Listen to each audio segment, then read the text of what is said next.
السلام علیکم، کیسے ہیں آپ سب؟ امید کرتی ہوں آپ سب خیریت سے ہوں گے۔ جی تو آپ سن رہے ہیں نمرہ احمد کا ناول حالم۔ اس کے اب تک 2 چیپٹر ہو چکے ہیں، وہ آپ پچھلے پارٹس میں جا کے سن سکتے ہیں۔ پلے لسٹ کا لنک آپ کو ڈسکرپشن میں مل جائے گا، وہاں سے آپ جا کے وہ پارٹ سارے سن سکتے ہیں۔ تو اب ہم چلتے ہیں نیکسٹ پارٹ کی طرف، جس کا ٹاپک ہے شکار باز۔ تو چلیے بنا کسی دیری کے سٹارٹ کرتے ہیں۔ اس نے دیکھا گھنا جنگل ہے، اونچے درخت، جھاڑیاں، کہیں بلندی کہیں نشیب، اور وہ دونوں بھاگتے چلے جا رہے تھے۔ تیز سانس لینے کی آوازیں، ہانپتے ہوئے بار بار گردن موڑ کے پیچھے دیکھنا اور اندھا دھند دوڑنا۔ وہ خود کو واضح دیکھ سکتی تھی، الجھے بکھرے آدھے بندھے سنہرے بال، چہرے پہ مٹی اور زخموں کے نشان، ڈھیلا ڈالا سا لباس پہنے وہ بھاگتی جا رہی تھی۔ کتوں کے بھونکنے اور گھرانے کی آوازیں تعاقب کر رہی تھیں۔ کوئی اس کے ساتھ بھاگ رہا تھا، وہ بھی بار بار گردن گھما کے تعاقب کرنے والوں کو دیکھتا تھا۔ پھر ایک دم وہ رک گئی، جھک کے گہرے گہرے سانس لینے لگی۔ وہ جو چند قدم آگے نکل گیا تھا واپس مڑا۔ چیتالیہ، رکیں گی تو ان کا شکار بن جائیں گی، دوڑیے۔ وہ اس کے کندھے کے پیچھے گھبراہٹ سے کچھ دیکھتا تھا۔ نہیں، اس نے پھولتی سانسوں کے درمیان دائیں بائیں گردن ہلائی۔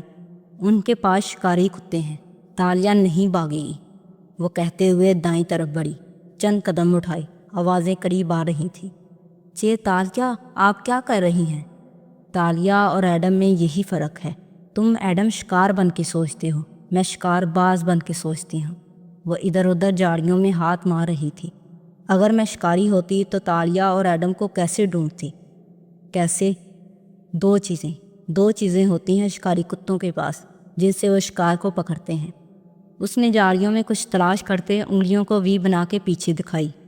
ان کی رفتار اور سونگنے کی حس، وہ دھونکنی کی طرح چلتے تنفس کے درمیان رک رک کے کہہ رہی تھی، رفتار اتنی تیز ہوگی جتنا تیز مالک چل سکتا ہے۔ اس نے کتے کی زنجیر تھام رکھی ہوتی ہے، شکاری کتوں کو زنجیر کے بغیر کوئی نہیں جنگل میں لاتا، اور اس کا مالک اتنا تیز نہیں ہے۔ کتوں کو ہم تک پہنچنے میں وقت لگے گا، ہمیں کتے سے زیادہ نہیں، اس کے مالک سے زیادہ تیز بھاگنا ہے۔ بھونکنے کی آوازیں ہر پل قریب ہو رہی ہیں۔ اور دوسری چیز، اس کی حس مشابہ، اس نے دمے کے مریض کی طرح سینے پہ ہاتھ رکھ کے سانس لیتے ہوئے کہا، سونگنے کی خوشبو۔ پھر چند پتے توڑ کھینچے، کالی مرچ کا پودا، اور وہ دیکھو، بازو لمبا کر کے درختوں کی طرف اشارہ کیا۔ وہ شہتوت کا درخت، منکدو، انڈین شہتوت، ان کی خوشبو کتوں کے لیے ناقابل برداشت ہوتی ہے، وہ اس بو کا تعاقب نہیں کرتے۔ ان کو خود پہ مل لو ایڈم، ہم شکاریوں سے اور کسی طرح نہیں بھاگ سکتے۔ یہ سب آپ کو کس نے بتایا چیتالیہ؟ وہ دم بخود کھڑا تھا۔ تالیہ نے زرد چہرہ اٹھا کے نقاہت سے اسے دیکھا۔ کسی نے نہیں، میں خود شکار باز ہوں بے وقوف، وہ کہہ کے درخت کی طرف بڑھی تھی۔ کتوں کے بھونکنے اور گھرانے کی آوازیں بلند ہو چکی تھیں، وہ قریب تھے، بہت قریب۔ آپ تنگو کامل کی ملازمہ ہیں نا؟ تالیہ مراد اپنی جگہ بالکل سن کھڑی رہ گئی۔ آپ کے بال فرق تھے اور حلیہ بھی، مگر آپ وہی ہیں، ہے نا؟ اس دن آپ نوکرانی کیوں بنی ہوئی تھی؟ اس کے انداز میں سادگی اور تعجب تھا۔ تالیہ کی رنگت گلابی پڑنے لگی، لمحے بھر کو وہ اپنی جگہ منجمد ہو گئی۔ شل، ساکت۔ پھر داتن کی آواز کان کے آلے سے چنگاڑی، یا اللہ، یہ کون ہے؟ اس نے کیسے پہچانا؟ تالیہ، بھاگو یہاں سے، میں کار گیلری کے دروازے تک لاتی ہوں۔ مگر وہ لمحہ گزر گیا اور ہرنی جیسی آنکھوں والی لڑکی نے لب پیچ لیے، بومیں اکٹھی کیں اور 4-5 قدم قریب آئی، یہاں تک کہ وہ ایڈم کے عین مقابل آ کھڑی ہوئی۔ سوری، مجھے سنائی نہیں دیا، کیا کہا آپ نے؟ ہر عادی جھوٹے کی طرح اس نے جواب سوچنے کے لیے وقت حاصل کیا۔ میں کہہ رہا تھا کہ اس دن فاتح صاحب کے ساتھ آپ کی طرف آیا تھا۔ آپ تنگو کامل کی ملازمہ ہیں نا؟ وہ بلا کسی ڈر جھجک کے سادگی سے پوچھ گیا۔ آنکھ سے چینی نقوش کا نوجوان اور اس کی سادگی، تالیہ کے ماتھے پہ پل پڑے۔ کون ہو تم؟ وان فاتح کے ملازم؟ جی میں۔ ادھر آؤ تم۔ اس نے ایک دم چہرہ غصے سے لال پھپوکا کر کے چکی جا کے باڈی گارڈز کو اشارہ کیا جو اسرا کے آفس کے سامنے کھڑے تھے۔ پولیٹیکل سیکرٹری نے اس طرف دیکھا تو چونک گیا۔ ایڈم کے سامنے کھڑی طرح دار امیر سی لڑکی غصے سے اسے بلا رہی تھی۔ وہ پریشانی سے اس طرف دوڑا۔ کیا مسز فاتح اس طرح گیلری آئے مہمانوں کو بے عزت کرتی ہیں؟ سوری میم، کیا ہوا؟ میں ابھی مسز اسرا کی چیریٹی کے لیے ایک بڑی ڈونیشن کی کمٹمنٹ کر کے آئی ہوں۔ اور باہر کھڑا یہ باڈی مین مجھے روک کر کہتا ہے کہ تمہاری شکل ایک بدصورت غریب ملازمہ جیسی ہے۔ یا اللہ یا اللہ! اس نے ہونٹ گول کر کے سانس باہر نکال اپنے ہاتھ سے چہرے پہ پنکھا جلا جیسے ایک دم اس کا شوگر لو ہو رہا ہو۔ ایڈم کا دماغ بک سے اڑ گیا۔ ششدر سے ہو کر اس نے سیکرٹری کو دیکھا۔ نہیں، میں نے یہ نہیں کہا، میں تو کہہ رہا تھا کہ تنگو کامل یہ کیا چیز پا رکھی ہے مسز اسرا نے؟ ہاں، وہ نزاکت بڑے غصے سے چلائی۔ کیا مجھ سے کوئی غلطی ہوئی تھی جو اس طرح میری توہین کی جا رہی ہے؟ یہ رکھو کارڈ اور مسز اسرا کو کہہ دینا کہ میں اس سے زیادہ برداشت نہیں کر سکتی۔ یا اللہ یا اللہ! اس نے کلچ سے کارڈ نکال کر سیکرٹری کے منہ پہ پھینکا اور مڑ گئی۔ باریک ہیل سے چلتی وہ راہداری میں آگے بڑھتی جا رہی تھی۔ سیکرٹری گھبرا کے اس کے پیچھے دوڑا۔ میم رکیں پلیز، آپ مت جائیں، میں معذرت کرتا ہوں، بلکہ ایڈم آپ سے خود معذرت کرے گا۔ میم سنیں تو، مگر وہ ہاتھ جلا کے اس کو دفان ہونے کا اشارہ کر کے تیز تیز سیڑھیاں اترنے لگی۔ ابھی تک خود کو ہاتھ سے پنکھا جل رہی تھی، جیسے نازک آرام طبیعت پہ یہ سب بہت گراں گزرا ہو۔ سیکرٹری نے بے چارگی سے اسے جاتے دیکھا، پھر پلٹا اور کسی بھوکے شیر کی طرح ایڈم کی طرف آیا۔ وہ اپنی جگہ حیران پریشان کھڑا تھا۔ تمہیں سمجھایا تھا میں نے کہ اپنی حد میں رہو۔ نہیں سر، میں نے ان کی شکل کا تو نہیں کہا۔ یا اللہ! میں تو کہہ رہا تھا کہ اس دن وہ ان کی ملازمہ تھیں، اور اب بکواس بند کرو۔ سیکرٹری نے زور سے اس کو کندھے سے پکڑ کے پیچھے دھکا دیا تو ایڈم کا چہرہ سرخ ہوا، مگر اس نے ضبط سے میٹھیاں بینچ لیں۔ سر آپ زیادتی کر رہے ہیں۔ تمہیں تو اب میں بتاؤں گا کہ زیادتی کے معنی کیا ہوتے ہیں۔ وہ آندھی طوفان کی طرح اندر لپکا۔ آفس میں وہ تینوں اسی طرح کھڑے تھے۔ اسرا برہمی سے کچھ کہہ رہی تھی، اس کے یوں مدخل ہونے پر اس طرح متوجہ ہوئی۔ میم وہ جو مس یہاں سے ابھی گئی ہیں وہ کارڈ واپس کر گئی ہیں، بہت غصے میں تھیں۔ کیا؟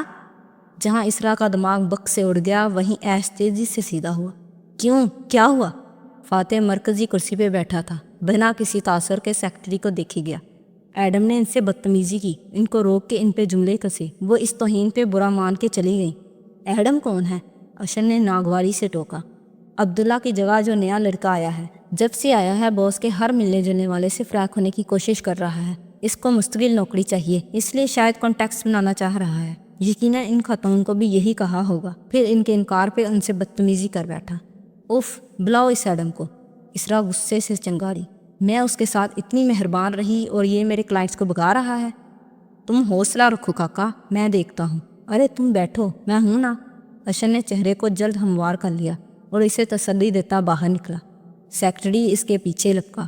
اسرا نے بے بسی سے فاتح کو دیکھا تو اس نے ہلکے سے شانے چکا دیے، جیسے کہہ رہا ہو میں معاملے سے واقف ہی نہیں تو کیا کروں۔ باہر تمام گارڈز موجود تھے۔ ایڈم پریشان سا ان سے الگ کھڑا نظر آتا تھا۔ اشر سپاٹ چہرے کے ساتھ چلتا ہوا اس کے سامنے جا کھڑا ہوا۔ تم نے مسز اسرا کی مہمان سے بدتمیزی کی؟ نہیں سر، میں نے بدتمیزی نہیں کی، صرف یہ کہا تھا کہ میں نے ان کو تنگو کامل کے گھر۔ ارے واہ، تم میں تو بہت ہمت ہے۔ کیا اسی لہجے میں تم نے ہماری مہمان سے گفتگو کی تھی؟ وہ اتنی تیزی سے پنکارا کہ ایڈم کا سانس رک گیا۔ وہ پلک تک نہ چپک سکا۔ سامنے کھڑا قیمتی سوٹ میں ملبوس ایک طاقتور آدمی اس کو سلگتی نظروں سے دیکھ رہا تھا۔ ایڈم کو پہلی دفعہ خوف محسوس ہوا۔ کتنے دن رہ گئے ہیں تمہارے کام کو ختم ہونے میں؟ 6 دن سر، سیکرٹری گردن آگے کر کے تیزی سے بولا۔ کیا میں نے تم سے پوچھا ہے؟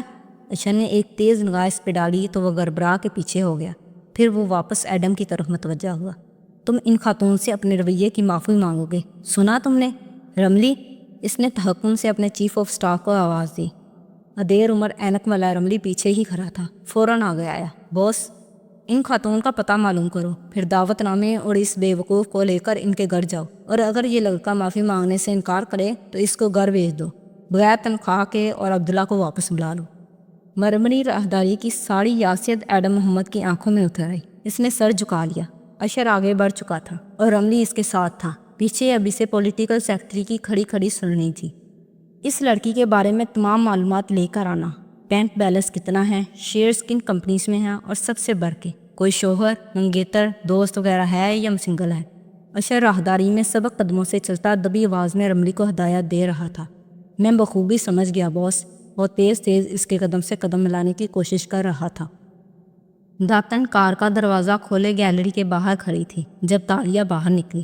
ہوا سے اس کے سنہرے بال اڑنے لگے تو اس نے سفید ہیٹ سر پہ رکھ لیا۔ ماتھے پہ پل ویسے ہی تھے اور آنکھوں کی خفگی بڑھ چکی تھی۔ وہ پچھلی سیٹ پہ آ بیٹھی تو داتن اسٹیئرنگ وہیل تھامے دوسرے ہاتھ سے موبائل پہ بٹن دبا رہی تھی۔ کیا کر رہی ہو؟ اس نے خوف سے اسے مخاطب کیا۔ معلوم کرنے کی کوشش کر رہی ہوں کہ ہم کس تھانے کی حدود میں موجود ہیں، تاکہ جب یہ ہمیں گرفتار کروا کے وہاں بھیجیں تو مجھے پہلے سے پتہ ہو کہ یہاں میرا کون کون جاننے والا ہے۔ کار چلاؤ داتن، ہم نہیں پکڑے جا رہے۔ تلخی سے کہتے ہوئے اس نے دروازہ بند کیا تو داتن نے سر ہلا کے کار آگے بڑھا دی۔ تھانہ یہاں سے 10 منٹ کے فاصلے پہ ہے۔ جب تک وہ پولیس کو بلائیں گے ہم مین روڈ کراس کر کے آگے نکل چکے ہوں گے۔ داتن ریلیکس، ہم محفوظ ہیں، اور جب وہ ہمیں تھانے لے جائیں گے مین روڈ سے گرفتار کر کے تو تمہیں سب سے پہلے میرا پہلا اصول یاد آئے گا کہ جب ہماری اداکاری کھل جائے تو تالیہ چیخ کر بولی، وہاں سے فوراً بھاگتے ہیں۔ تالیہ کے پاس ہمیشہ اگلا پلان ہوتا ہے، اور میرے کان میں مت چیخو موٹی، وہ دونوں کانوں پہ ہاتھ رکھ کے جواباً چلائی۔ داتن نے لب بھینچ کے اسے بیک ویو میرر میں دیکھا۔ وہ ڈسٹرب نظر آتی تھی۔ داتن دھیمی پڑی۔ یہ کون تھا اور اس نے تمہیں کیسے پہچانا؟ مجھے کیا معلوم، کوالمپور اتنا بڑا شہر ہے، یہاں ہزاروں بہروپیہ روز بیس بدل کے لوگوں سے ملتے ہیں، کوئی کسی کو نہیں پہچانتا۔ میرا تو حلیہ بھی فرق تھا۔ اس نے دونوں ہاتھوں میں سر گرا لیا، پھر چونک کے چہرہ اٹھایا۔ ضرور یہ کوئی خطرناک آدمی ہے جو وان فاتح کے ساتھ جڑا ہے، کسی ایجنسی کا بندہ یا انٹرپول کا انڈر کور ایجنٹ۔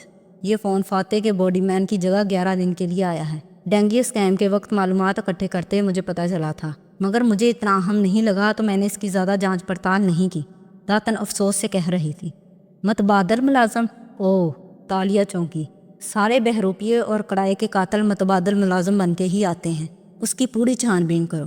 پھر آنکھیں بند کر کے کنپٹیوں کو سہلایا۔ مجھے کبھی کسی نے نہیں پہچانا۔ یا اللہ، یہ مجھے کیسے پہچان گیا؟ مجھے اس کی اگلی پچھلی 7 کشتوں کا حساب چاہیے۔ داتن نے برا منہ بنا کے بیک ویو میرر میں اسے دیکھا۔ پچھلی 7 نسلوں کا مل جائے گا، اگلی کے لیے خواب میں مستقبل نظر آنا ضروری ہے، اور معذرت کے ساتھ یہ کام مجھے نہیں آتے۔ مگر وہ اب کھڑکی سے باہر دیکھتے ہوئے پریشانی سے بڑبڑا رہی تھی۔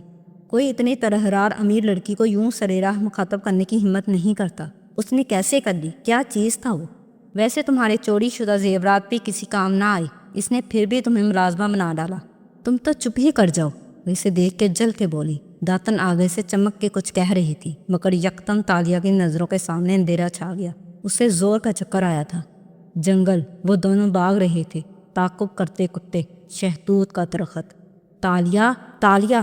داتن نے کار آہستہ کی اور زور سے اسے پکارا تو وہ چونکی۔ وہ گردن موڑ کے فکر مندی سے اسے دیکھ رہی تھی۔ کیا ہوا؟ کچھ نہیں، سر میں درد ہے۔ وہ رخ موڑ گئی، مگر دل ابھی تک دھڑک رہا تھا۔ کتوں کی آوازیں، کالی مرچ کی خوشبو۔ میں اور ایڈم جنگل میں کیوں بھاگ رہے تھے؟ وہ مجھے چیتالیہ بلا رہا تھا۔ یا اللہ، اس سب کا کیا مطلب ہے؟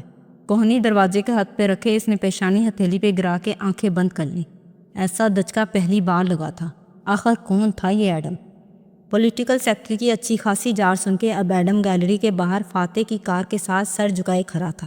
ڈرائیور اور دوسرے گارڈز بھی مستند سے کھڑے تھے، تمسخرانہ نگاہوں سے بار بار ایڈم کو دیکھتے بھی تھے۔ اسی اثنا میں فاتح باہر آتا دکھائی دیا۔ وہ سیکٹری سے کچھ کہتے ہوئے پارکنگ تک آیا تھا۔ عادتاً مسکرا رہا تھا۔ بال ہوا کے باعث اڑ کے ماتھے پہ بکھرنے لگے تو اس نے ہاتھ سے ان کو دائیں جانب پیچھے کیا اور کار کی طرف بڑھا۔ ایڈم کو کھڑے دیکھ کر حسب معمول اشارہ کیا کہ وہ آگے بیٹھے۔ سیکٹری نے فوراً مداخلت کی۔ سر، اس کو میں گھر بھیج رہا ہوں، اس نے ڈسپلن کی خلاف ورزی کی ہے۔ وہ جو اندر بیٹھنے کے لیے جھکنے لگا تھا چونک کے واپس سیدھا ہوا اور پہلے سیکٹری پھر ایڈم کو دیکھا۔ کیوں؟ کیا کیا ہے اس نے؟ ایڈم کی نظریں جھک گئیں، رنگت گلابی پڑی، حلق میں آنسوؤں کا گولا اٹک گیا۔ سر، وہ جو خاتون مسز اسرا کی مہمان تھی نا، وہ ہیرائز سوشلسٹ، اس نے ان کو رو کے بدصورت کہا ہے۔ وہ کافی خفا ہو گئی ہیں۔ دروازے پہ ہاتھ رکھے فاتح نے آنکھیں پرسوچ انداز میں چھوٹی کر کے ایڈم کو دکھا۔ کیا وہ واقعی بدصورت تھی؟ مجھے نہیں لگی، مگر خیر۔ اس نے گہری سانس لے کر سر جھٹکا۔ اس شہر میں اس جیسی بورنگ پریٹی ویمن بڑی پڑی ہیں، بیٹھو۔ آبرو سے اشارہ کیا تو ایڈم کی آنکھوں میں بے یقینی اتر آئی۔ میں بیٹھوں سر؟ ادھر سیکٹری کی رنگت خفت سے اڑ سی گئی، جلدی سے بولا۔ مسز اسرا کافی خفا ہے سر، مجھے اس لڑکے کو ابھی گھر بھیجنا ہے تاکہ یہ اپنے رویے کو، مجھے فلو ہے، عثمان اور ایڈم کے پاس ٹیشو ہیں، بیٹھو۔ میرے پاس تم لوگوں کی آفس پولیٹکس میں ضائع کرنے کے لیے مزید وقت نہیں، ٹھنڈی سی طبع سے کہا اور اندر بیٹھ گیا۔ ایڈم جو شل سا کھڑا تھا چھٹ سر ہلا کے بولا جی سر، اور فوراً دروازہ بند کیا۔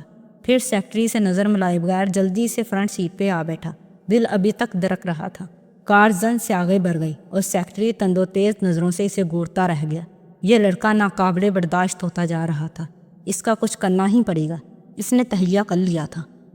حالم کے بنگلے کی بلائی منزل پہ ایک حال نما کمرہ تھا جس کی سڑک کو چہرہ کرتی دیوار شیشے کی تھی۔ اس سے اندر چند کے آتی کنوں نے سارا کمرہ روشن کر رکھا تھا۔ وہاں قطار سے چند ایکسرسائز مشینیں رکھی تھیں، ورزش کرتے ہوئے سامنے پھیلے بنگلوں کی قطار، اور ان کے پار دور اوپر نیلا آسمان نظر آتا تھا، مگر وہ آسمان کو نہیں دیکھ رہی تھی، بس ٹریڈ مل کے ہینڈ ریل پہ دونوں ہاتھ جمائے بیلٹ پہ کھڑے کھڑے بھاگ رہی تھی، یوگا کے قبروں میں ملبوس سنہری بالوں کو اونچے جوڑے میں باندھے، جس سے گردن تلے گول جلنے کا سا نشان صاف نظر آ رہا تھا۔ وہ پسینہ پسینہ کھڑی تھی، آنکھیں کھڑکی پہ جمی تھی، لیکن شاید دماغ کے اندر تک الجھی تھی۔ ان میں بے بسی بھرا غصہ ہلکوڑے لے رہا تھا۔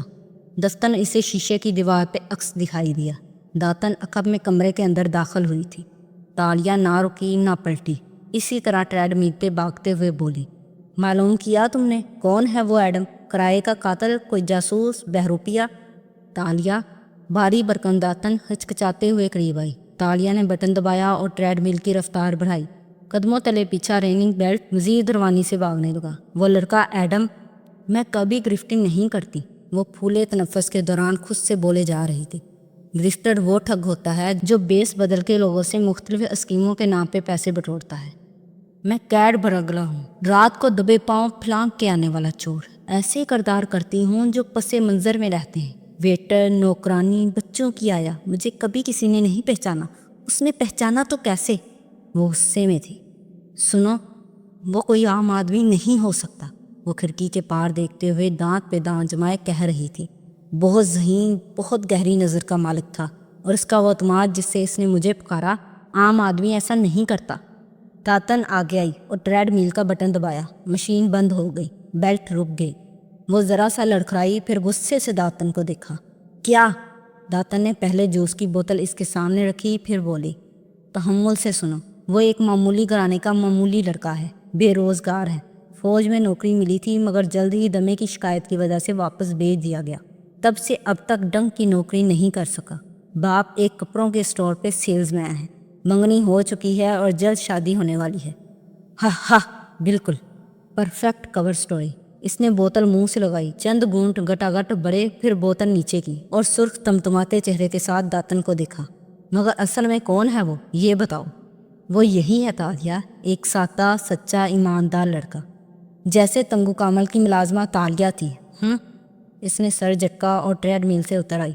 کوئی سچا ایماندار نہیں ہوتا یہاں داتن، سب کی سیاہ داستانیں ہوتی ہیں۔ یہ جو تم بتا رہی ہو یہ تو اس ایڈم نے اپنی فائل میں لکھا ہوگا نا، مگر وہ اصل میں کون ہے؟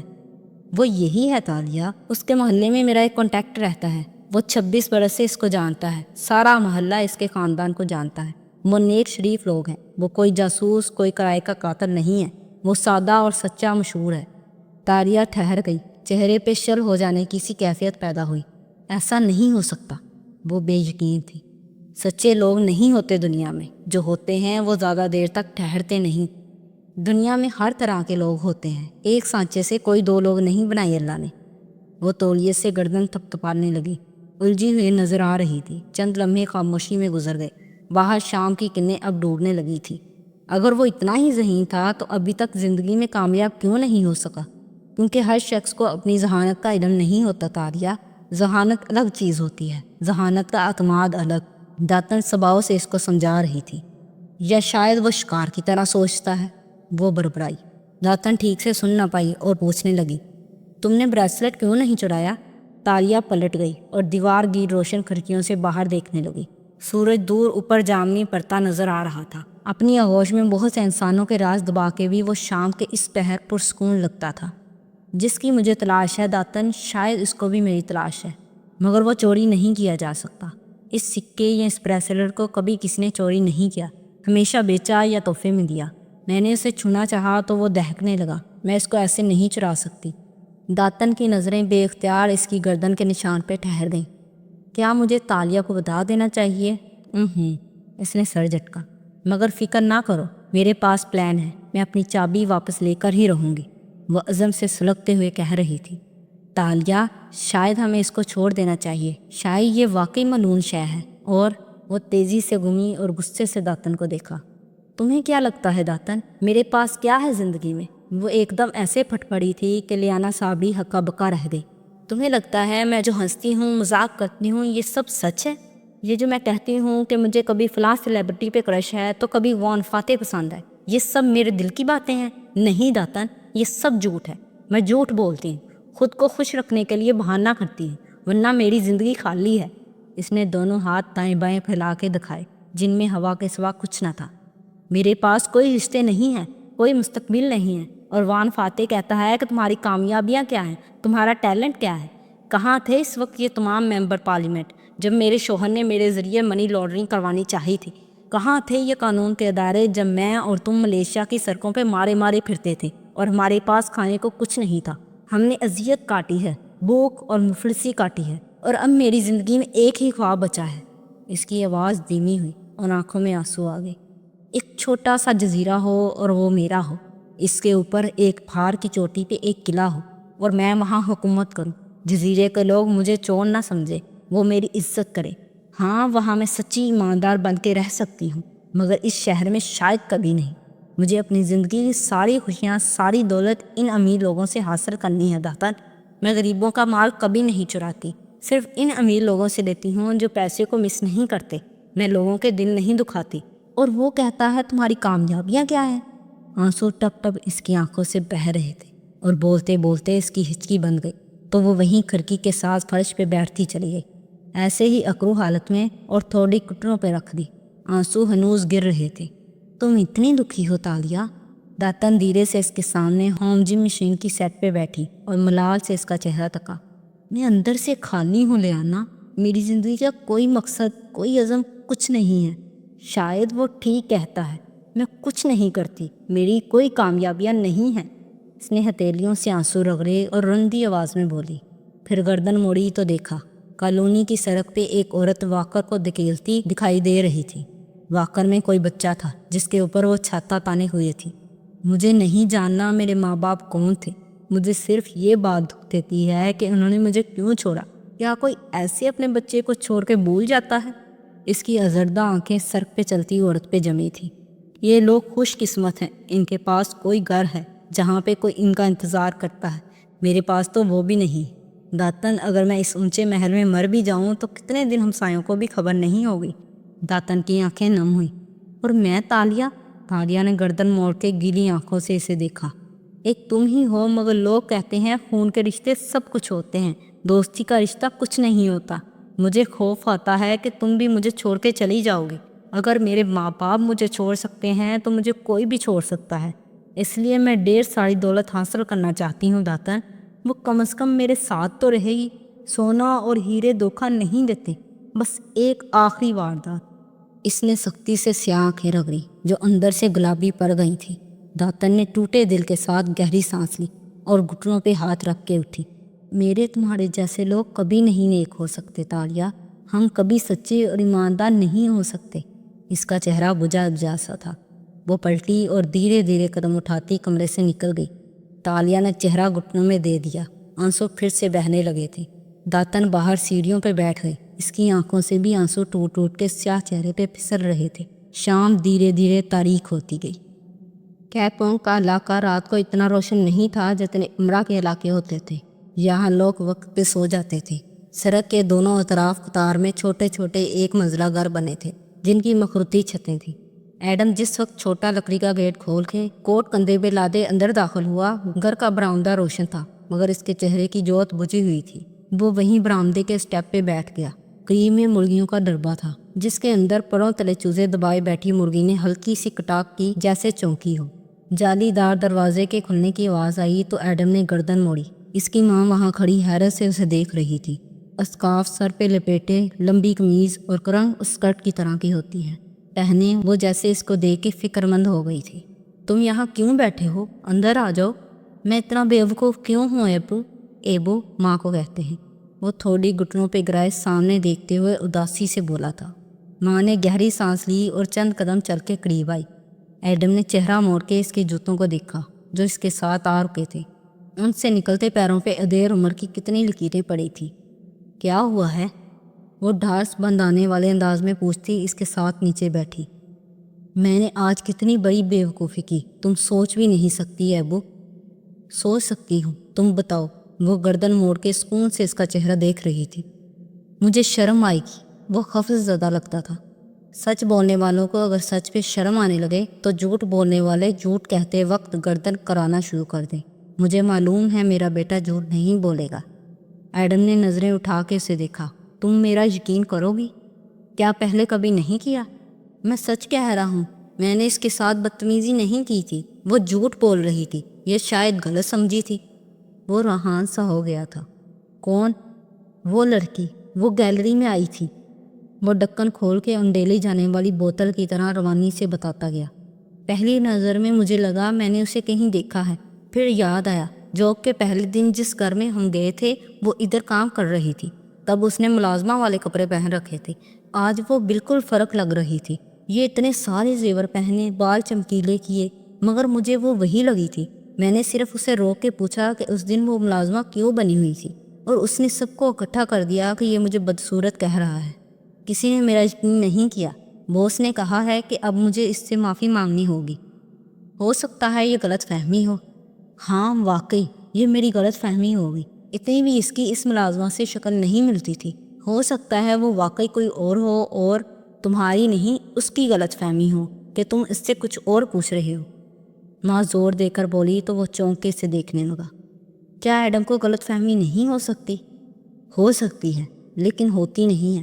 ایڈم، اگر تمہیں لگتا ہے کہ وہ وہی لڑکی تھی تو وہ وہی ہوگی۔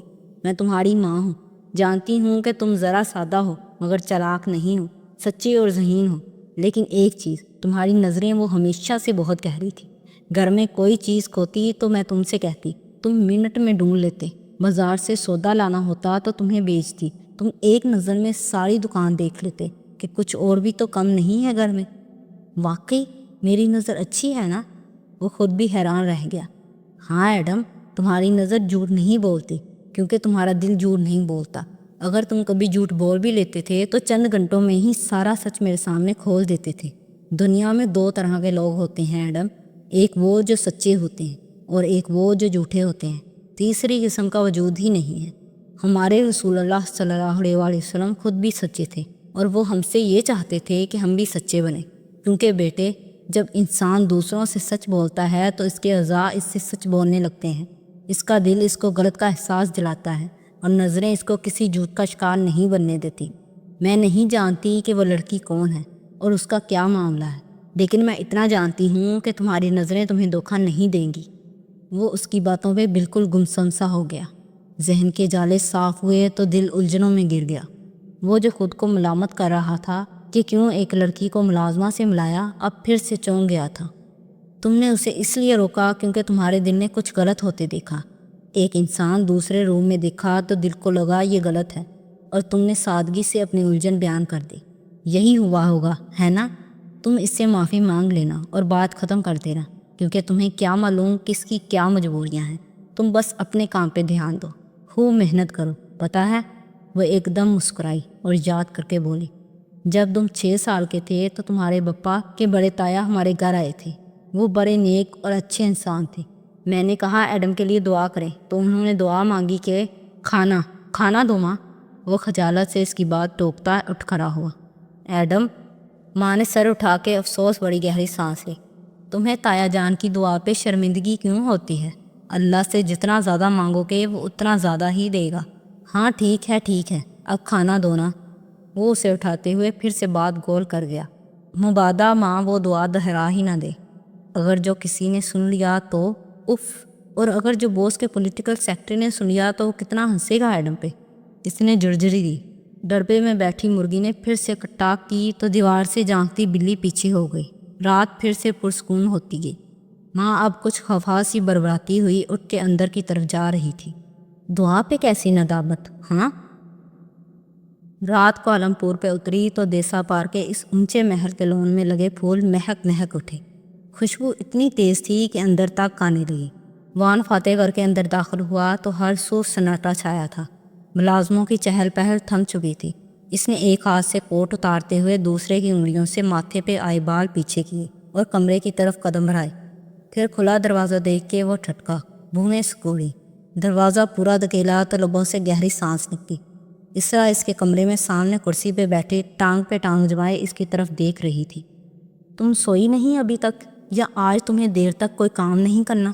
اس نے کوٹ دوسری کرسی پہ ڈالا، پھر بیڈ کے کنارے آ بیٹھا اور شرٹ کا کف کھولنے لگا۔ تم نے آج اس لڑکی کے ساتھ بہت برا کیا فاتح، وہ ہماری کلائنٹ تھی، ڈونر تھی۔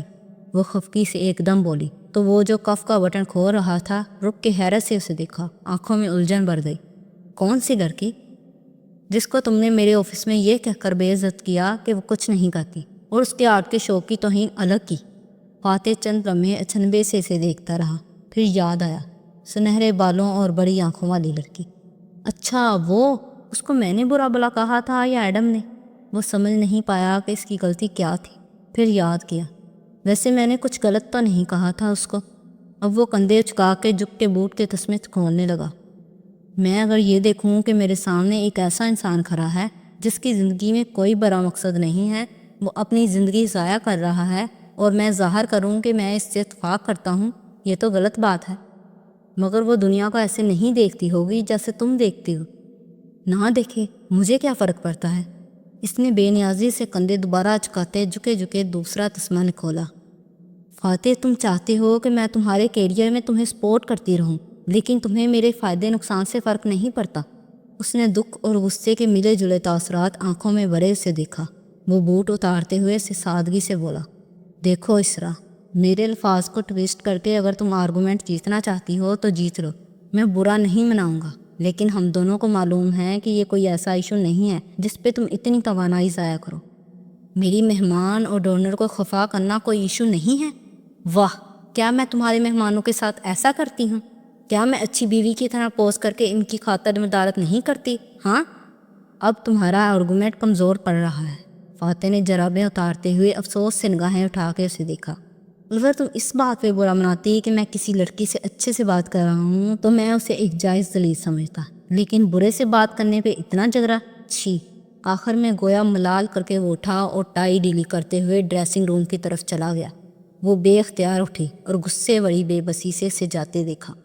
تم کبھی نہیں سمجھتے کہ جو کنگر تم دریا میں پھینک دیتے ہو ان کے دائرے کتنی دور تک پھیل کے ہمیں متاثر کرتے ہیں، چاہے وہ میں ہوں، میرا کاروبار ہو، تمہارا کریئر ہو، یا اس کی آنکھیں گیلی ہوں، یا آریانہ ہو۔ وہ جو الماری کھولے کھڑا ہینگرز الٹ پلٹ کر رہا تھا اس بات پہ ایک دم ٹھہر گیا، پھر آہستہ سے واپس پلٹا تو اس کے چہرے میں کچھ بدلا ہوا سا نظر آتا تھا، جیسے کوئی زخمی پنسا ہو، آنکھوں میں کسی بجھی راکھ کی پرچھائی ہو۔ تم آریانہ کو درمیان میں لائے بغیر بھی بہت جیت سکتی ہو اسرا، جیسے کوئی اداس ماتم سا ہو آواز میں تم سے جیتنا نہیں چاہتی، میں صرف یہ چاہتی ہوں وان فاتح کہ تم اپنی ایروگینس کے خول سے باہر نکل کے دیکھو کہ تمہاری وجہ سے ہم سب کیا کچھ نہیں سہ چکے۔ اس کی آنکھوں سے آنسو بہہ رہے تھے اور وہ مٹھیاں بیچ کے درد سے چلا رہی تھی۔ تم نے اپنے جنون کے ہاتھوں ہم سب کو تباہ کر دیا۔ آریانہ کو کھونا تمہاری غلطی تھی، میری بیٹی تمہاری وجہ سے مجھ سے دور ہوئی ہے۔ تمہیں اندازہ بھی نہیں ہے کہ اپنے بچے کو کھونا ایک ماں کے ساتھ کیا کر دیتا ہے۔ وہ خاموش کھڑا رہا، ہینگر پہ لگی شرٹ بازوؤں میں تہہ کیے زخمی آنکھوں سے اسے دیکھے گیا۔ مگر تم نہیں سمجھتے، تم نہیں بدلتے۔ میں ایک برکتے جہنم میں رہ رہی ہوں، مجھے باہر نکلنا ہے اس سے۔ وہ نیلامی میں اپنے بچوں کو تمہارے جنون کی آگ سے نکالنے کے لیے کر رہی ہوں، اور تم اس کو نقصان پہنچانے سے بھی باز نہیں آتے۔ میں تمہاری بیوی ہونے کی قیمت آخر کب تک ادا کرتی رہوں گی؟ مجھے بھی آریانہ کا اتنا ہی دکھ ہے جتنا تمہیں ہے، وہ زخمی سا بولا تھا۔ تمہیں دکھ ہے اس کا؟ تمہیں تو شاید وہ یاد بھی نہیں آتی وان فاتح۔ وہ تنفر اور اذیت سے اسے دیکھ کے مڑی اور تیز تیز چلتی کمرے سے باہر نکل گئی۔ فاتح نے آنکھیں بند کی اور گہری سانس اندر کو کھینچی، پھر آنکھیں کھولیں اور ہینگر پرے رکھ دیا۔ جیب سے والٹ نکالا اور آگے آیا۔ والٹ لیے وہ اسی کرسی پہ بیٹھا جہاں اسرا پہلے بیٹھی تھی۔ جگہ ابھی تک گرم تھی، شاید وہ بہت دیر سے اس کے انتظار کی آگ میں جل رہی تھی۔ اس نے والٹ کی ایک تہہ پلٹائی تو سامنے فوٹو کے خانے میں ان دونوں کی تصویر لگی تھی، فاتح اور آریانہ۔ وہ دونوں اس میں ہنس رہے تھے۔ ننھی سی بچی جس نے ہیئر بینڈ لگا رکھا تھا اور جس کی آنکھیں ہیروں جیسی چمکتی ہوئی تھی۔ اسرا یہ نہیں سمجھتی کہ اپنی بیٹی کو کھو دینا ایک باپ کے ساتھ کیا کرتا ہے۔ وہ تصویر پہ انگوٹھا پھیر کے ہلکا سا بڑبڑایا تھا۔ اذیت سی اذیت تھی جو دل میں اٹھتی محسوس ہو رہی تھی۔ باہر مہکتے گلابوں کی اداس خوشبو اب بھی سارے گھر سے آتی محسوس ہو رہی تھی۔ خالن کے گھر میں اس رات کسی نے کوئی بتی نہیں جلائی۔ ایک سوگ سا تھا جس نے سارے کو لپیٹ میں لے رکھا تھا۔ داتن اندھیر زینوں پہ بیٹھی سامنے خلا میں گور رہی تھی جب پیچھے آہٹ ہوئی۔ دروازہ چڑچڑایا، پھر ننگے قدم اٹھانے کی ہلکی سی چاپ سنائی دی۔ یہ شاید آواز اس نے تصور کی تھی، کیونکہ کیٹ برگلر بنا چاپ کے چلنے میں ماہر تھی۔ وہ اس کے پیچھے آ رکی۔ داتن نہیں مڑی، یاسیہ سے سامنے دیکھتی رہی۔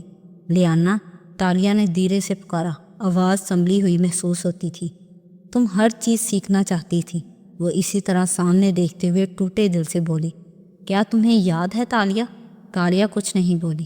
اس سے پیچھے ایک زینا اوپر بیٹھ گئی اور اس سے بولنے دیا، جب ہم نے تمہارے شوہر کے پیسے واپس کر کے اس سے تمہارے لیے طلاق لی تھی تو تم نے مجھے کہا تھا کہ اس شخص نے تمہیں دھوکہ دینا سکھا دیا ہے، اور اب تم اسی طرح پیسے بنانے کے نت نئے طریقے سیکھنا چاہتی ہو، اسکیم اور چوری کے طریقے۔ ہم نے چھوٹے چھوٹے اسکیم سے شروع کیا تھا۔ تمہیں انٹرنیٹ پہ ایڈ ڈالا کہ اپنے سابقہ بوائے فرینڈ، گرل فرینڈ یا میاں بیوی کا اکاؤنٹ ہیک کروانے کے لیے ہم سے رابطہ کریں۔ تالیہ جو گھٹنوں پہ سر دیے بیٹھی تھی اس بات پہ بے اختیار ہنسی۔ داتن نہیں ہنسی، بولتی گئی، عشق اور جلن سے تڑپتے لوگ ہم سے رابطہ کرتے، ہم پیسے ایڈوانس مانگتے اور جب وہ پیسے دے دیتے تو ہم ان کی ای میلز کا جواب نہ دیتے۔ اب وہ پولیس کے پاس بھی نہیں جا سکتے تھے کہ کیا کہتے۔ کسی کا اکاؤنٹ ہیک کروانے جیسے غلط کام میں ملوث رہے ہیں، خود پکڑے جاتے، سو رو دو کے چپ ہو جاتے۔ تم کہتی تھی کہ اگر لوگ پیسے کی حفاظت نہیں کر سکتے تو وہ اس پیسے کے قابل ہی نہیں ہیں، مگر جلد تم بور ہو گئی۔ اندھیر سیڑھیوں پہ وہ دونوں ہیلوں کی صورت بیٹھی نظر آتی تھی۔ داتن کی آواز جیسے کسی پس منظر میں بیٹھے پیانو ساز کی مدلے جیسی سنائی دے رہی تھی۔ ہم نے کرائے کا گھر لے لیا تھا، سر چھپانے کا ٹھکانہ تھا، 2 وقت کا کھانا مل جاتا تھا، مگر تم ناخوش تھی۔ تم کہتی تھی، داتن، دھوکہ دہی ایک آرٹ ہے اور آرٹ میں دھوکے کا احساس نہیں ہونا چاہیے۔ جس طریقے سے ہم لوٹ رہے ہیں اس میں لٹ جانے کے بعد لوگوں کو احساس ہو جاتا ہے کہ ان کے ساتھ دھوکہ ہوا ہے۔ یہ احساس میری ذہانت کی توہین ہے۔ دنیا کے سب سے بڑے کون گیمز کبھی پکڑے نہیں جاتے۔ پھر ہم نے چھوٹی چھوٹی چوریاں شروع کی، مالز میں، بازاروں میں عورتوں سے ٹکرا کے ان کے زیور اتار لیتے۔ تمہاری انگلیاں اس کام میں ماہر تھیں، مگر تم تب بھی خوش نہیں تھی۔ تم کہتی تھی کہ میں جزیرے پہ وہ اونچا قلعہ تو بنا لوں گی کسی نہ کسی طرح، مگر اہانت کے ساتھ نہیں۔ تمہیں مزید صفائی سے کام کرنا تھا۔ تب تم نے فیصلہ کیا کہ تم آرٹ تھیف بنو گی، کیٹ برگلر، جو بلی کی طرح کہیں بھی کس کے بنا آ کے کچھ چرا لیتا ہے۔ تمہیں پینٹنگ کا شوق تھا، مگر تم اسے کرنا نہیں جانتی تھی۔ پھر تم آرٹ اسکول گئی، تم نے پینٹ کرنا سیکھا، تم نے مختلف فن سیکھے، تم نے گن چلانا سیکھا، لڑنا سیکھا، تم نے خود کو کسی ہتھیار کی طرح تراشا۔ تالیہ تھوڑی گھٹنوں پہ رکھے مہو سی سنے گئی، جیسے شہریار کو شہرزار کسی خوبصورت رات میں الف لیلا داستان سنا رہی ہو، جیسے وہ کسی اور کی کہانی ہو۔ جب تم نے پہلی نقال تیار کی جس کو تم نے اصلی پینٹنگ کی جگہ رکھ کے اصل کو چرانا تھا تو میں وہ دیکھ کے مبہوت رہ گئی۔ وہ اتنی مکمل تھی کہ حد نہیں۔ میں نے تب تم سے پوچھا، تالیہ تم اتنا اچھا پینٹ کرنے لگ گئی ہو تو تم اسی شعبے کو کیوں نہیں اپنا لیتی؟ تم نے کہا، داتن، اگر میں بہت اچھی پینٹنگ بھی بناؤں تو وہ 2-3 ہزار سے زیادہ کی نہیں بکے گی، لیکن اگر میں کسی قدیم پینٹنگ کی نقل تیار کروں اور بھرپور پلاننگ کے ساتھ اس کو اصل کی جگہ رکھ کے اصلی چرا لوں تو اس اصلی پینٹنگ کو میں بلیک مارکیٹ میں 50-60 لاکھ کا بیچ سکتی ہوں۔ کوالالمپور بڑا پڑا ہے بیکار پینٹرز سے، اور کوالالمپور بڑا پڑا ہے چوروں سے، مگر آرٹ تھیف وہ ہوتا ہے جو یا تو کسی ماہر نقال کو اپنے ساتھ رکھے یا خود نقال پینٹ کرنا جانتا ہو۔ فورجر کے بغیر آرٹ تھیف نہیں بن سکتی میں، اور کسی فورجر پہ اعتبار نہیں کر سکتی۔ مجھے خود فورجری سیکھنی ہوگی۔ پھر تم نے پینٹنگز کے علاوہ دوسری چیزوں کی نقال بھی تیار کرنا شروع کی، انامی اسکیم، بلیک کٹ، پرائز بانڈ، اور ہاں، امیر ہوتے گئے۔ تم نے ہر چیز سیکھی سوائے ایک چیز کے۔ کہتے کہتے اس نے مڑ کے تالیہ کو دیکھا، جو اب اس کے ایک دم بات کو اندھے موڑ پہ لانے پہ چونک کے گردن اٹھا کے اسے دیکھنے لگی تھی۔ اور وہ یہ ہے چوری کا فن، ہاتھ کی صفائی۔ یہ تمہیں ہمیشہ سے آتا تھا، مجھے نہیں آتا تھا۔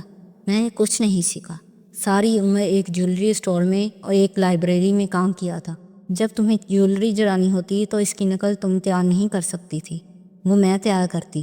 پھر ہم نے ہالند کے نام سے کام شروع کر دیا، لوگوں کے لیے مسئلے کھڑے کرتے اور ان کو خود حل بھی کر دیتے۔ کبھی کسی کی پینٹنگ چرا کے خود ڈھونڈ لاتے، اصل رکھ کے نقل اس کو واپس کر دیتے۔ کبھی کسی سے نامی اسکیم کے لیے پیسے بٹورتے؟ تم نے بس چوری کا فن نہیں سیکھا، اور میں نے تو کچھ نہیں سیکھا سوائے ہاتھ کی صفائی اور چوری کے فن کے۔ یہ مجھے نہیں آتا تھا، تم نے مجھے سکھایا۔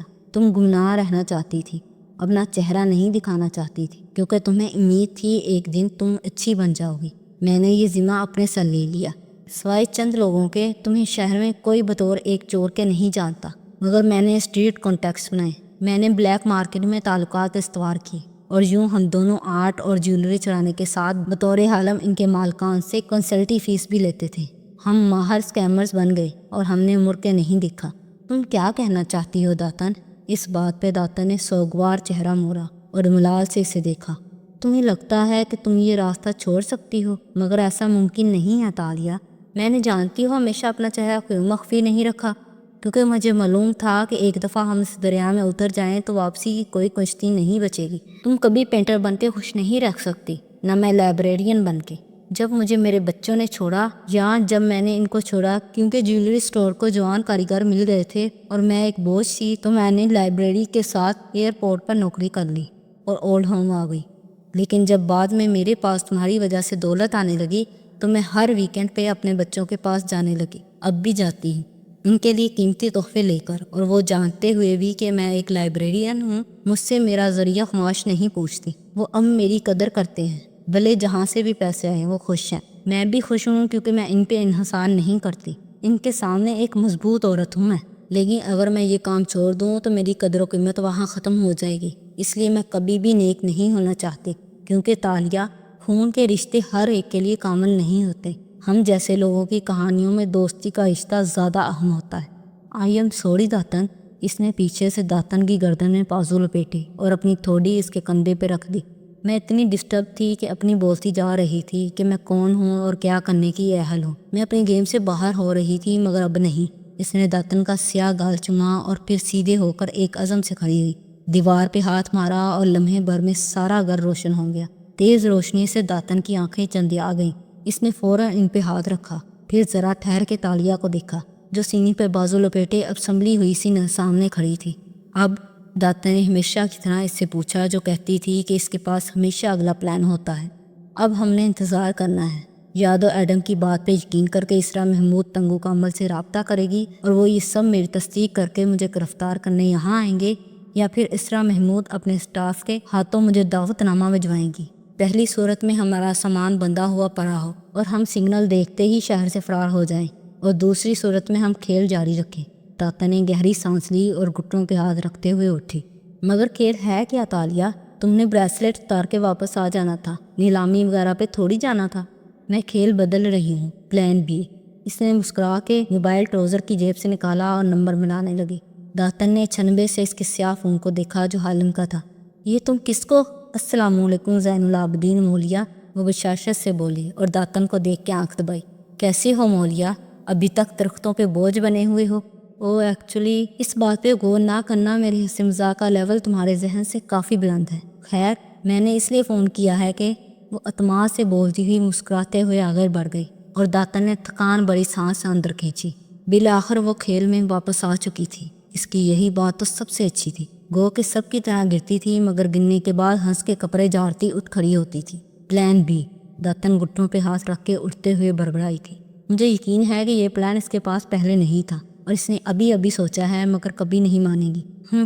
وہ بھی واپس گیم میں آ رہی تھی۔ جزیروں سے بنے ملک پہ اگلی صبح بھیگی بھیگی سی اتری۔ سیاہ بادل سورج کو جھانکنے تک نہیں دے رہے تھے، بس گرجتے اور چمکتے جا رہے تھے۔ ایسے میں قطار سے کھڑے اونچے محل اپنے سامنے سڑک پہ بھاگتے اس شخص کو دیکھ رہے تھے جو ٹراؤزر کے اوپر آدھی آستین کی ٹی شرٹ میں ملبوس دوڑتا جا رہا تھا۔ کنپٹی سے قطرے ٹپ ٹپ گر رہے تھے، بال گیلے ہو کے ماتھے پہ چپکے تھے۔ وہ دور سے جاگنگ کرتا آ رہا تھا۔ اپنے گیٹ کے قریب آ کر رفتار سست ہوئی، ایک ہاتھ گیلے بالوں میں چلا کے ان کو پیچھے کیا اور ہینڈز فری کانوں سے کھینچ نکالے۔ گارڈز نے اسے دیکھتے ہی راستہ کھول دیا۔ فاتح صاحب، کسی نے تولیہ اچھالا جو اس نے ایک ہاتھ بلند کر کے تھاما اور اس سے چہرہ پہنچتا پورچ میں آگے چلتا گیا۔ لمبی جاگنگ سے چہرہ گلابی شفاف سا ہو رہا تھا اور تنفس تیز تھا۔ لانچ میں آ کر وہ میز تک رکا، جھک کے اخبار اٹھائی، الٹ پلٹ کر کے دیکھی، پھر سیدھا ہوا ہی تھا کہ سامنے ایڈم نظر آیا۔ وہ اس کی اینک بڑھائے ہوئے تھا۔ تھینکس فاتح نے اخباریں ڈول کی، اینک تھامی اور آگے بڑھ گیا۔ سر، اس نے جلدی سے پکارا مگر وہ رکا نہیں، سیڑھیوں کی طرف بڑھتا جا رہا تھا۔ سر، عاشر صاحب نے کہا ہے کہ آج میں ان خاتون سے معافی مانگنے جاؤں، ہمت کر کے بلند آواز میں بولا۔ کون سی خاتون ایڈم؟ وہ زینے چڑھتے ہوئے اخباروں کو الٹا پلٹا کر کچھ تلاش کر رہا تھا۔ وہ گیلری والی۔ وہ رکا اور جلدی سے اضافہ کیا، سر کیا مجھے ان سے معافی مانگنی چاہیے؟ فاتح نے مطلوبہ میگزین نکال کے اوپر رکھا اور گردن موڑ کے ایک سادہ نظر اس پہ ڈالی۔ ایڈم، ہر لفظ کے نتائج ہوتے ہیں، خاموشی کے بھی ہوتے ہیں، اس لیے اپنے کہے گئے الفاظ کے نتائج مرد بن کے بکتا کرو۔ اور اوپر چڑھتا گیا۔ ایڈم کا چہرہ مزید بجھ گیا۔ مگر میں نے ایسا کیا کہا تھا؟ ٹیرس پہ اس کی کرسی بچھی رکھی تھی، ساتھ میں اس پہ جوس کا گلاس اور پھل، سب ترتیب سے تھا۔ مگر وہ ذرا چونکا۔ وہاں اسرا بھی بیٹھی تھی۔ اسے آتے دیکھ کے اسرا نے نظریں اٹھائیں تو ان میں اداسی تھی۔ تم ادھر؟ وہ نارمل انداز میں کہتا اپنی کرسی پہ آ کے ڈیر ہوا اور جوگرز لمبے کر کے میز پہ کینچی کی صورت رکھ لیے۔ آئی ایم سوری، میں کل رات کچھ زیادہ بول گئی۔ ہاں، تم کل رات کچھ زیادہ ہی بول گئی، اس نے تائیدی انداز میں کہتے ہوئے سر کو خم دیا اور اخبار سینے پہ رکھ کے بازوؤں کا تکیہ بنا کے سر ان پہ ٹکا لیا۔ اب اس کی آنکھیں توجہ سے اسرا پہ جمی تھی۔ بوڑھے بالوں کی پونی بنائے، اسکرٹ بلاؤزر کے اوپر سفید رنگ کا دوپٹہ کندھوں کے گرد لپیٹے، ایک ہتھیلی پہ چہرہ ٹکائے وہ اداس نظر آتی تھی۔ میں اندر سے دکھی ہوں فاتح، میرے زخم نہیں بڑھتے اور میں تمہارا بھی دل دکھا دیتی ہوں اور تم سمجھتی ہو کہ میرے زخم بڑھ چکے ہیں۔ وہ ہلکا سا مسکرایا۔ کیا نہیں بڑھے؟ میں اپنے زخموں کے بننے کا انتظار نہیں کرتا اسرا۔ وہ نیم دراز بازوؤں کے تکیے پر سر رکھے اسے سامنے بیٹھے دیکھ کے آسان سا بولتا گیا۔ تم کو سی کے آگے بڑھ جاتا ہوں، مگر جس کھڑکی سے میں دنیا کو دیکھتا ہوں تم نے وہ کھڑکی بند کر رکھی ہے۔ فاتح، تم… اسرا، یہ دنیا ماضی میں جینے والوں کے لیے نہیں ہے، وہ میری بھی بیٹی تھی۔ مجھے بھی دکھ ہے اس کا، مگر اللہ کی چیز تھی، اللہ نے لے لی۔ میں پچھتاؤں پہ یقین نہیں رکھتا، میں ماضی میں نہیں رہتا، میں آگے کا سوچتا ہوں، جبکہ تم… اس نے گہری سانس خارج کی۔ تم ہمیشہ ماضی میں جیتی ہو۔ اب نکل آؤ ماضی سے اسرا۔ یہ دنیا بہادر اور ڈیرنگ لوگوں کے لیے ہے اور اس کو اپنی مثبت سوچ سے فتح کر لیں۔ یہ دنیا امید رکھنے اور خواب دیکھنے والوں کی ہے۔ بہت سی عورتیں گرتی ہیں اسرا، اور بہت سی گر کے اٹھتی ہیں، مگر جیتتی صرف وہ ہیں جو ہنس کے اٹھنے والی ہیں۔ مگر میں تم سے مایوس نہیں ہوں، مجھے یقین ہے کہ اگر تم تھوڑی سی کوشش کرو تو ایک دن تم بھی حال میں جینے والی بن جاؤ گی۔ وہ بات کے اختتام پہ مسکرایا تھا۔ سیاہ بادلوں کے جھروکے سے چند آوارہ کرنیں ٹیرس پہ پڑ رہی تھی اور اس کے چہرے کو روشن کیے ہوئے تھی۔ وہاں امید، نرمی، سکون سب کچھ تھا۔ اسرا نے بے بسی سے اسے دیکھا اور پھر اس کے ہاتھ پہ دونوں ہاتھ رکھے۔ مجھے مستقبل ڈراتا ہے فاتح، وہ بولی تو آواز کانپ رہی تھی۔ تمہیں کھونے کا ڈر، اپنے بچوں کے رل جانے کا خوف۔ میرے دل کو سمجھو فاتح، ملیشیا کا ہمارے بیگ کچھ نہیں بگڑے گا، مگر ہم ٹوٹ جائیں گے۔ میں تمہارے لیے ڈرتی ہوں۔ تم یہ الیکشن نہیں جیت پاؤ گے اور جب ہارو گے تو تمہارا دل ٹوٹ جائے گا۔ جانتی ہوں کہ تم مضبوط ہو، بہادر ہو، اپنے دکھ بتاتے نہیں ہو، مگر میں تمہیں ضائع ہوتے نہیں دیکھ پاؤں گی۔ یہی فرق ہے ہم میں اسرا۔ اس نے اپنا دوسرا ہاتھ اس کے گال پہ رکھ کے اس کا چہرہ تھپکا۔ تم یہ سوچتی ہو کہ کہیں میں ہار نہ جاؤں، اور میں یہ سوچتا ہوں کہ مجھے جیتنا کیسے ہے۔ پھر اس نے دونوں ہاتھ پیچھے کر لیے، اخبار کھول کے چہرے کے سامنے کیا اور اینک آنکھوں پہ جمائی۔ اسرا نے گہری سانس لی اور سر جھٹکا۔ وہ اس شخص کو نہیں سمجھا سکتی تھی۔ جوس پی لو، گرم ہو جائے گا۔ اس کے کندھے کو ہلکا سا تھپکا اور اٹھ گئی۔ فاتح نے اخبار پہ نظریں جمائے، تھینکس کہا۔ اسرا نے چند قدم اٹھائے اور پھر رکی۔ بس ایک بات مجھے پرسکون کرتی ہے کہ آریانہ زندہ ہے، وہ مری نہیں ہے۔ کسی کو مل گئی ہوگی، وہ کسی اچھے گھرانے میں تربیت پا رہی ہوگی۔ میں مر جاتی فاتح اگر مجھے یہ امید نہ ہوتی کہ وہ کبھی نہ کبھی ہمیں واپس مل سکے گی۔ تمہارے خواب بہتر ملیشیا کے ہیں، میرے آریانہ کے ہیں، اور اس خواب نے میری ہر کھڑکی کے آگے پردے ڈال دیے ہیں۔ تم اس کو آریانہ تھی کہہ کے بلاتے ہو اور میں اس کو آریانہ ہے کہہ کے سوچتی ہوں۔ یہی فرق ہے ہم میں وان فاتح۔ کھڑے کھڑے اس کو دیکھے بنا وہ کہتی گئی اور پھر آگے بڑھ گئی۔ وہ اخبار پڑھتا رہا۔ بادلوں نے پھر سے سورج کو چھپا لیا تو اس کا روشن چہرہ چھایا میں چلا گیا، ٹھنڈی سرمئی چھایا۔